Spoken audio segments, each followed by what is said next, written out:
Daniel, un petit mot sur ce flash mob. Pourquoi avoir fait ce flash mob?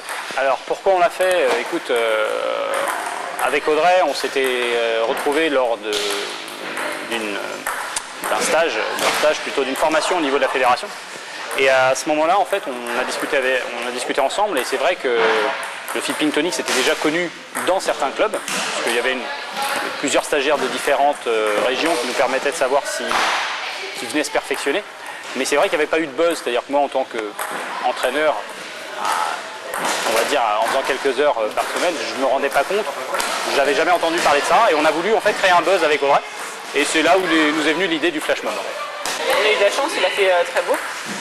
Et donc tous les bénévoles, on avait eu 35 bénévoles, on les a groupés à partir de 11 heures. Donc on avait des petits problèmes de temps, ce qu'il fallait faire à l'intérieur, à l'extérieur, finalement. On a eu la chance de faire l'événement à l'extérieur. Et on a accueilli les personnes, on va dire, entre 13h30 et 14h.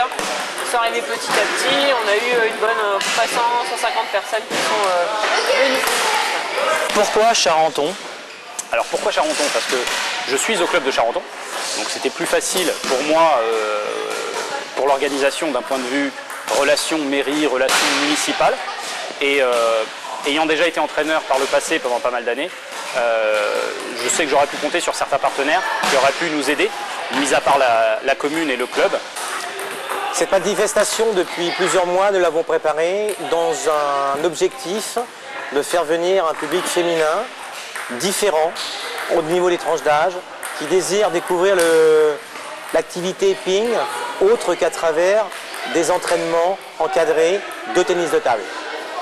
Donc le concept Ping Fun, c'est des activités ping sur une chorégraphie avec des gestes du ping au niveau des assouplissements, du cardio, du gainage, des étirements. Qu'est-ce que ça demande en termes d'organisation? C'est énorme au niveau d'organisation. Déjà, il a fallu trouver les bénévoles, donc 35 bénévoles, dispatchés sur l'accueil des participants. Il fallait prêter les raquettes, les balles, c'est 2 raquettes par personne. Donc si on a eu 400 personnes, il aurait fallu 800 raquettes, ce qui est énorme. Donc on a eu quelques clubs qui nous ont prêté les raquettes. Il fallait faire aussi floquer les maillots, donc on a fait rouge et noir, donc on a fait beaucoup de maillots également. Ensuite la buvette, on a demandé, on a eu une quinzaine de gâteaux avec tout plein de choses, des bénévoles qui ont monté des tables de ping, 6 tables. Voilà, et encore voilà, un speaker, des caméramans, des personnes qui ont fait des photos, ce qui est vraiment un gros travail. En quoi cette manifestation, en termes de communication, elle est importante pour le club de Charenton? Elle est importante sous 2 aspects.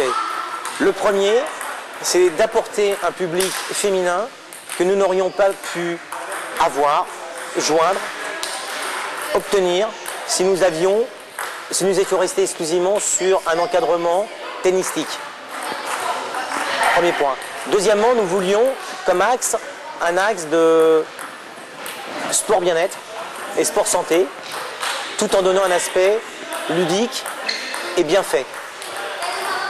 C'est pour ça que l'idée de Ping Fun a germé et donc nous avons créé cette manifestation. Faire découvrir à des licenciés, des non-licenciés, des habitants de la ville, des habitants d'autres communes aussi, puisqu'on a fait une publicité quand même à tout le département, de faire découvrir cette activité du Fit Ping Tonic pour les gens qui n'aiment pas forcément que le tennis de table ou qui trouvent ça lassant au bout d'un an, 1 an et demi de pratique et qui laissent tomber assez rapidement l'activité. De se dire, tiens, on peut aller faire un peu de tennis de table pendant 1h30, mais pas que du tennis de table pendant 1h30, et de pouvoir mélanger donc du saut à la corde, des abdominaux, des petits exercices de musculation, des exercices beaucoup plus ludiques qui sont plutôt amenés à du baby ping, mais qui là sont justement transposés sur un public plutôt adulte. Quel mot tu dirais aux personnes justement qui sont réfractaires, qui se disent tiens ça c'est pas du ping, la gym, bon. Je pense qu'à un moment donné il faut peut-être s'ouvrir et peut-être regarder et ouvrir les yeux de ce qui se passe aujourd'hui, où des gens sont pas forcément sont peut-être plus intéressés par le sport santé, sport bien-être, qui s'en fichent un peu de la compétition pure et que ça demande trop de contraintes et qu'il faut peut-être accepter que des gens veulent venir, mais pas simplement pour faire de la compétition. Par contre, c'est un côté aussi indirect où ces gens-là, peut-être qu'eux, ils ne feront pas de compétition, mais peut-être qu'ils vont ramener leurs enfants qui, eux, aimeraient faire de la compétition. Donc je pense qu'à un moment donné, il faut essayer de voir d'autres possibilités, et si on veut se développer, de faire ces choses-là. Sinon, on va toujours rester à 190 000 licenciés. Et voilà, je pense pour moi que c'est une possibilité. Quel impact au niveau de la mairie de Charenton? L'impact, il est bien sûr énorme puisque c'est une activité qui peut se décliner par exemple sur une manifestation telle que le Téléthon. Ça nous a permis également de développer avec les bénévoles, de booster notre vie associative. Et pour la mairie de Charenton, ça démontre toute la dynamique qu'elle crée à travers le maire adjoint des sports et bien sûr la direction des sports, sans oublier la vie associative qui est extrêmement riche à Charenton. Donc nous apportons encore une différenciation, une multiplicité de choix aux Charentonnais et Charentonnaises, de tout âge.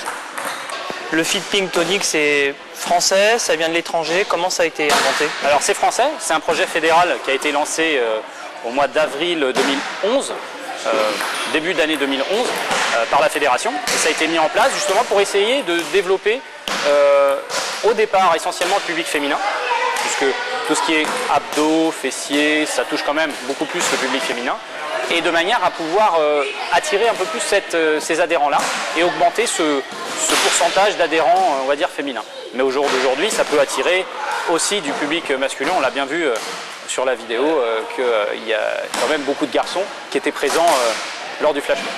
Nous allons donc définir des créneaux horaires qui vous seront communiqués via le Charenton Magazine, sur les panneaux, et puis bien entendu les horaires sur les panneaux du tennis de table de Charenton. Il y aura des séances donc ici? Absolument. Très bien, merci. Merci à toi.